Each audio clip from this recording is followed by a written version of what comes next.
When creating multilingual product detail images for different cross-border e-commerce platforms, do you often encounter the following issues? The translated text overlaps with and disrupts the original design due to length. The color of the translated text lacks enough contrast, making it hard to read. Some key information in the image needs special emphasis in the translation, but you don't know where to start. Now let us introduce Piclaza's refinement tool, which not only perfectly addresses the issues mentioned above, but also enhances the design appeal of translated images and adds a commercial touch. Once we have completed the image translation, click on the image to access the page below. By clicking Go to Refinement, you will enter the refinement page.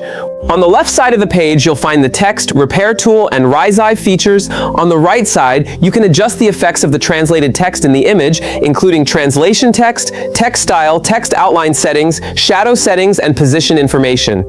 Using the image below as an example, adjust the special effects of the title. The top title of the translated image is missing the previous gradient effect. Let's add that effect now. In text style, select the gradient color type.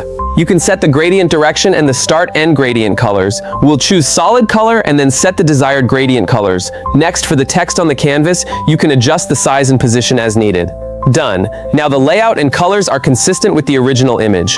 That's all for the introduction to Piclaza's refinement tool. Give it a try and see how it enhances your designs.